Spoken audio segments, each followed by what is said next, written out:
नमस्कार दोस्तों।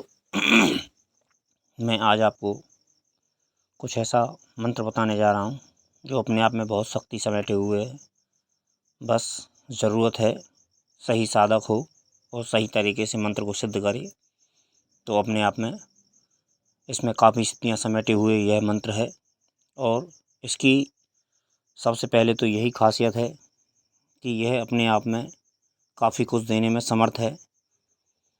सभी प्रकार की सिद्धियों के लिए इस मंत्र का प्रयोग किया जाता है। साथ ही साथ शक्तिमान भूमिवान बनने के लिए इस साधना का प्रयोग अनुकूल माना गया है। 1 लाख मंत्र जपने पर यह मंत्र सिद्ध होता है तथा इस मंत्र में अद्भुत शक्ति है। वाक सिद्धि, पुत्र प्राप्ति, शत्रुओं पर विजय, रोग मुक्ति और जीवन में पूर्ण सुख प्राप्त करने के लिए यह मंत्र अचूक एवं सिद्धिदायक है मित्रों। तो मित्रों, एक बात हमेशा याद रखना कि कुछ मंत्र ऐसे होते हैं जो कभी चूकते नहीं हैं। कुछ चीज़ें ऐसी होती हैं कि जिनका निशाना हमेशा अचूक होता है, और जिन चीज़ों का निशाना अचूक होता है तो उनके बारे में तो जब तक साधक उस चीज़ को क्रिया को दोहराएगा नहीं, उस चीज़ को जब तक सिद्ध नहीं करेगा, या फिर किसी भी चीज़ को ऐसा जिसके विषय में यह कहा जाता है कि ये चीज़ कभी भी पारस का एक सिद्धांत है, और पारस और लोहे का एक सिद्धांत है कि यदि पारस यदि लोहे से छिप जाएगा, पारस का ये पहला सिद्धांत है कि जब तक पारस लोहे से छिपेगा नहीं तब तक वो सोना बनेगा नहीं। चाहे पारस उसके कितने भी समीप रहे, लेकिन जब तक छुएगा नहीं पारस उस लोहे को तब तक वो सोना बनेगा नहीं। ऐसे ही कुछ सिद्धांत होते हैं इस प्रकृति को कि यदि हम अग्नि में हाथ डालेंगे तो जलना स्वाभाविक है, यदि हम पानी में हाथ डालेंगे तो भीगना हमारा स्वाभाविक है।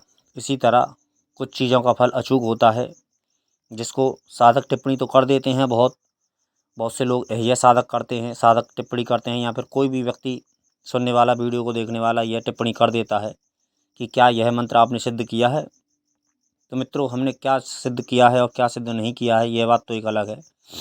यदि मैं शिव अनुष्ठान में ना व्यस्त होता तो मैं आज मेरे अंदर इतनी चेतना है, आज मेरे अंदर इतनी जिज्ञासा है। कई अनुष्ठान मुझसे छूटे हुए हैं जो मैं करना चाहता हूँ, लेकिन किसी कारण से, क्योंकि मैं शिव अनुष्ठान में व्यस्त हूँ। मैं शिव अनुष्ठान से संबंधित तो मैं शिव से संबंधित अनुष्ठान तो कोई भी कर सकता हूँ, लेकिन और अनुष्ठान में कर नहीं सकता। मेरी बंदिश यही है, मेरी मजबूरी यही है। वरना मैं जो आप लोगों को कई विधान दे रहा हूँ यह मैं स्वयं करना चाहता हूँ, लेकिन मेरी मजबूरी के कारण, क्योंकि मैं 1 डेढ़ वर्ष के लिए शिव साधना का संकल्प ले चुका हूँ और यह मेरे लिए ज़रूरी था। जो मुझे मेरे गुरु की तरफ से मार्ग मिला था, जो मेरे लिए ज़रूरी था, सो मैं कर रहा हूँ। और यह 1 डेढ़ वर्ष का नियम है जो मैं निभा भी रहा हूँ और निभाऊँगा भी। यदि मैं इन साधनाओं में, लेकिन शिव साधना से मुझे कितनी एनर्जी मिल रही है और क्या मुझे मिल रहा है ये मैं ही जानता हूँ। मुझे कितना ही प्रसन्नता हो रही है, या फिर कितनी प्राप्ति हो रही है, या फिर कितनी सफलता मिल रही है, ये मैं ही जानता हूँ। लेकिन यदि मैं इस शिव साधना में व्यस्त ना होता तो मैं इन अनुष्ठानों को अवश्य करता, क्योंकि काफ़ी अनुष्ठान हैं जो मेरी जिज्ञासा के अंदर आते हैं और मैं करना चाहता हूँ, लेकिन अपनी इसी मजबूरी के कारण मैं ये अनुष्ठान कर नहीं रहा हूँ। सो मेरी 1 डेढ़ वर्ष के बाद में जब मुझे यह समय मिलेगा तो मैं इन अनुष्ठानों को अवश्य करूँगा। और जितने भी मैंने अभी तक आपको अनुष्ठान बताए हैं, या फिर जितने भी मंत्र बताए हैं, यह सब मंत्र मेरी करने की श्रेणी में आते हैं और मैं सभी मंत्रों को अवश्य सिद्ध करूँगा। बस फ़र्क है कि मुझे कुछ समय का धैर्य रखना पड़ेगा और कुछ समय मुझे इंतज़ार करना पड़ेगा, लेकिन कोई बात नहीं, मैं तैयार हूँ। क्योंकि मैं साधना क्षेत्र में आया हूँ तो धैर्य रख के ही आया हूँ, मैं जल्दबाजी में आया भी नहीं हूँ। क्योंकि सिद्धियाँ तो पानी अभी बहुत बाकी हैं और काफ़ी मंत्र सिद्ध करने हैं, और आप लोगों को भी बताने बहुत बाकी हैं। अभी आपको बताया ही क्या है, अभी तो मैंने 5-7 मंत्र ही बताए हैं आपको, जो श्रेष्ठ बताए हैं मैंने आपको।